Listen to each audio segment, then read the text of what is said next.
नमस्कार, मैं हूं सिद्धार्थ शुक्ला और आप देखना शुरू कर चुके हैं SPN9 न्यूज। एक तरफ महाराष्ट्र की राजनीति में जिस तरह से लगातार हलचलें देखी जा रही हैं, इससे यह बात साफ हो गई है कि अमित शाह की राजनीतिक समझ और अमित शाह को यूं ही चाणक्य नहीं कहा जाता है वर्तमान की राजनीति में।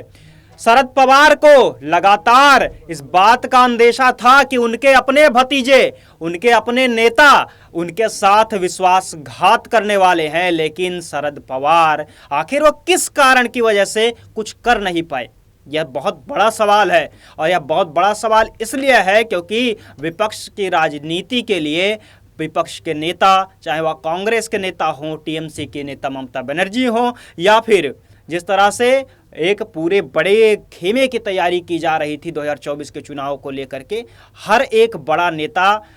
शरद पवार से जरूर यह पूछेगा कि आखिर आपको इतने लंबे राजनीतिक अनुभव होने के बावजूद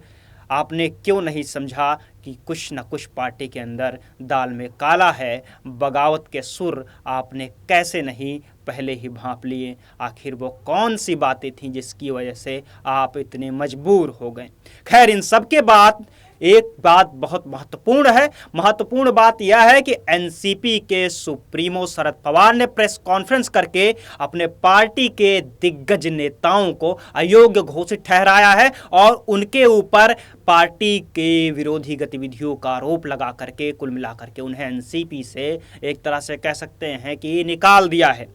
जी हाँ, इसके साथ ही 9 विधायकों को भी अयोग्य घोषित किए जाने का मामला सामने आया है। जिस तरह से अजित पवार के साथ 9 विधायकों ने पार्टी को छोड़ करके शिंदे की सरकार को समर्थन दे दिया है और इस पूरे के पूरे मामले ने महाराष्ट्र की राजनीति के साथ ही पूरे देश की राजनीति में हलचल मचा कर रखी हुई है कि आखिर इतने बड़े राजनीतिक विद्रोह को, इतने बड़े राजनीतिक बगावत को कैसे मंजूर किया जा सकता है या फिर कैसे विपक्ष की पार्टियां इसे देखती हैं। जाहिर तौर पर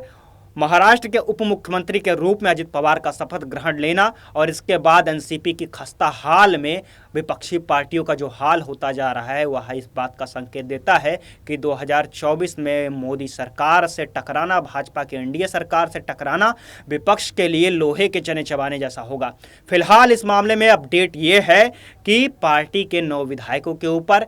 पार्टी के खिलाफ षड्यंत्र रचने के लिए उन्हें पार्टी से निकाला गया है और पार्टी विरोधी गतिविधियों के तहत उन्हें कार्यकारी अध्यक्ष सुप्रिया सुले ने पार्टी प्रमुख शरद पवार को लिखे पत्र में इसकी सिफारिश की थी। इसके अलावा बता दें कि पार्टी के 3 नेता भी शपथ ग्रहण समारोह में शामिल होने के लिए हटाया गया है, जिनमें सबसे प्रमुख नाम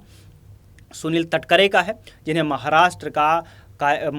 का अध्यक्ष बनाया गया है। इन सब के साथ ही लगातार बातें जारी हैं और इन सब के अलावा इस बात को लेकर भी संकेत मिल रहे हैं कि आने वाले समय में महाराष्ट्र की राजनीति में और भी बड़े खुलासे देखने को मिल सकते हैं। फिर मिलेंगे दूसरे किसी खबर के साथ, तब तक आप बने रहिए हमारे साथ देश दुनिया के तमाम राजनीतिक खबरों और साथ ही राजनीतिक विश्लेषण के लिए। धन्यवाद।